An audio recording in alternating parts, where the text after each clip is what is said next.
White ball cricket में पाकिस्तान के middle order batsman Iftikhar Ahmed, Iftikhar चाचा, हाँ हम तो कहेंगे इफ्तिखार चाचा। क्या है, सारी दुनिया कहती है, अगर हमने कह दिया तो इसमें माइंड करने वाली कौन सी बात है, या अगर उस फैन ने कह दिया था तो लड़ने वाली तो कोई बात नहीं थी।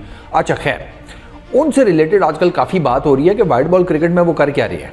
स्ट्रेट फॉरवर्डली वो क्या कर रहे हैं, उनका जो न्यूजीलैंड का 5 मैचेस की ये T20 सीरीज़ वाला टूर है, फ्लॉप गया है। मतलब बॉलीवुड की बी क्लास फिल्म भी इतना फ्लॉप नहीं जाती जितना उनका टूर फ्लॉप गया है। 5 उन्होंने मैचेस खेले हैं, टोटल नंबर ऑफ रन्स उनके 44 हैं। आप अंदाज़ा करें, इफ्तिखार अहमद जैसा बैट्समैन हार्ड हिटर हैं, छक्के छक्के दबाकर मार लेते हैं, लेकिन उन्होंने जनाब 5 मैचेस में सिर्फ 44 रन्स किए हैं। पहले मैच में 24 किए, ठीक है, 17 बॉल्स के ऊपर। दूसरे मैच में 4 रन्स किए 8 बॉल्स के ऊपर। तीसरे मैच में 1 रन बनाया 4 गेंदे खेलकर।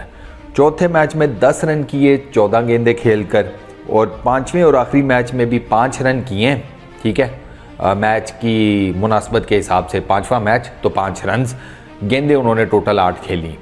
मज़े की बात यह है कि इन 5 मैचेस में इफ्तिखार अहमद ने टोटल 5 बारियां तो की हैं, बाउंड्रीज उन्होंने सिर्फ 3 लगाई हैं।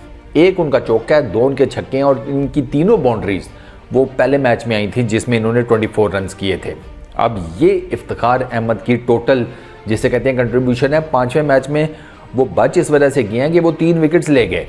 मैं तो न्यूजीलैंड की बैटिंग के ऊपर हैरान था कि मतलब इतने नूरे, इनको पता नहीं आज क्या हुआ था। वो इफ्तिखार अहमद को 3 विकेट्स दिए उन्होंने, 3 विकेट्स, आप अंदाज़ा करें। हालांकि इफ्तिखार अहमद को बहुत ज़्यादा जिसे कहते हैं बॉल को स्पिन भी नहीं कर पाते, वो तो पार्ट टाइम बॉलर हैं, ठीक है। 3 विकेट्स ले गए, वो प्लेयर ऑफ द मैच ले गए आज, अंदाज़ा करो, ये तो आज सूरत हाल थी। अच्छा, इफ्तिखार अहमद का मैं आपको एक और चीज़ बताता हूँ। अगर हम इनके T20 इंटरनेशनल्स और T20s पर नज़र डालें ना, तो वहाँ पर आपको एक डिसेंट रिकॉर्ड मिलता है। मिसाल के तौर के ऊपर T20 इंटरनेशनल्स में 54 इन्होंने मैचेस खेले हुए हैं, 858 इनके टोटल रन्स हैं, 25 की एवरेज है। ये नॉर्मली 6-7वें नंबर के ऊपर आते हैं, 5वें 6-7वें के ऊपर। तो उस पर्टिकुलर टाइम में T20 में इतनी एवरेज ही बनती है, 25-30 ही करनी होती है। डिपेंड ये करता है आप किस स्ट्राइक रेट से करते हैं। 129 इनका स्ट्राइक रेट है, वो भी मुझे तो बहुत कोई एक्स्ट्रा ऑर्डिनरी नहीं लगा। बाबर आजम का भी इतनी ही है, रिजवान का भी आलमोस्ट इतनी ही है। अच्छा, 62 इनका बेस्ट है। T20 इंटरनेशनल्स में 4 इनकी 50s हैं। T20s की बात की जाए, 242 उन्होंने टोटल मैचेस खेले हुए हैं, 4773 इनके रन्स हैं, 29 की एवरेज है, 129 का जो स्ट्राइक रेट है यहाँ पर भी वही है। वहाँ इस T20s में इनकी एक 100 है, इन्होंने 100 किया था, नॉट आउट रहे थे, तो एक 100 है इनकी T20s के अंदर, और 32 50s हैं।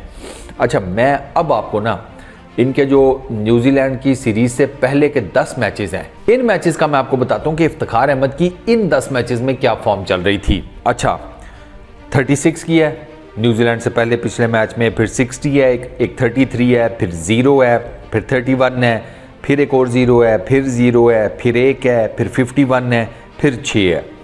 अच्छा, 36, 60, 33, 31, ये जो इनके स्कोर्स हैं ना, ये बैटिंग विकेट्स के ऊपर है। एक अफगानिस्तान के अगेंस्ट है, वो शारजा में इन्होंने रन्स बनाए थे, फिर इसके अलावा पाकिस्तान में इन्होंने रन्स बनाए डिफरेंट टीम्स के अगेंस्ट, जैसे न्यूजीलैंड, ये वो सारा कुछ। तो इनकी ये जो मोटे मोटे रन्स हैं ये बैटिंग विकेट्स के ऊपर हैं। 51 रन जो इन्होंने किए थे वो इन्होंने किए थे वर्ल्ड T20 के अंदर 2022 में सिडनी में साउथ अफ्रीका के अगेंस्ट। वो इनकी एक जिसे कह लें कि आप थोड़ी सी सब कॉन्टिनेंट से बाहर की विकेट के ऊपर है। तो अब प्रॉब्लम ये है कि उनकी बैटिंग फॉर्म चल रही है नहीं चल रही, ये क्वेश्चन मार्क है। ODIs के अंदर वर्ल्ड कप में उनकी जो परफॉर्मेंस थी वो आपके सामने थी, उसमें मेरा ख्याल है उनका मैक्सिमम 140 है। हालांकि कई मरतबा उनको खुलकर बैटिंग करने का चांस मिला है, ऊपर तले पाकिस्तान की कई विकेट्स गिरी, इनको खुलकर बैटिंग करने का चांस मिला, ये कुछ नहीं कर पाए थे। इंडियन बैटिंग विकेट्स के ऊपर भी एशिया कप में वहाँ पर भी इनका कोई खास रिकॉर्ड नहीं है, वहाँ पर भी एक 47 है शायद, if I am not wrong, जो इन्होंने किया बैक, इसके अलावा कुछ नहीं। तो अब इफ्तिखार अहमद के ना सामने एक क्वेश्चन मार्क लग गया कि भाई आप ना ODI के अंदर बैट से परफॉर्म कर रहे हैं, T20 के अंदर भी आप कुछ नहीं कर सके, तो उसका मतलब है आप सब कॉन्टिनेंट के हीरो है ना। फिर तो बैटिंग विकेट्स के ऊपर तो कोई भी मार लेता है यार। बैटिंग विकेट्स के ऊपर आप, मैं आपको बताऊं, आप साइम अयूब को चांस दें वो भी मार लेगा, आजम खान भी मार लेगा, नवाज भी मार लेगा, हर कोई मार लेगा। बैटिंग विकेट्स के ऊपर प्रॉब्लम नहीं है। प्रॉब्लम यही होती है कि जब आप बाहर जाते हैं तो फिर आप किस किस्म का परफॉर्म करते हैं। और इफ्तिखार अहमद से तो बहुत बेहतर नवाज रह गया। मुझे इफ्तिखार अहमद के मुकाबले में नवाज से कोई उम्मीद नहीं थी। क्योंकि मुझे था कि इसका तो साइकोलॉजिकल बैरियर ही नहीं टूटा हुआ ना, ये अभी तक वो 2022 से नहीं निकला वर्ल्ड T20 से। लेकिन नवाज अब ऐसे लगता है कि थोड़ा बहुत ना उसने कोई कंसंट्रेट करना शुरू किया है बैटिंग में। जैसे आज देख लें, आज वो अच्छी खासी इनिंग्स कर गया, फिर उसने पहले भी रन्स बनाए थे। वो बॉलिंग भी कदरे बेहतर कर रहा है। मैं ये नहीं कहूँगा कि बॉलिंग को बहुत एक्स्ट्रॉर्डिनरी कर रहा है, कदरे बेहतर कर रहा है, ये तो मैं डेफिनेटली कहूँगा कि उसकी बॉलिंग में आपको थोड़ा सा ज़रा बेहतरी नज़र आती है। उसको और मेहनत करने की ज़रूरत है। बैटिंग में वो ठीक चल रहा है, उसने अपने हिसाब किताब में वो 3 छक्के उसने लगा दिए नीचे आकर, तो इससे आप अंदाज़ा लगा लेना।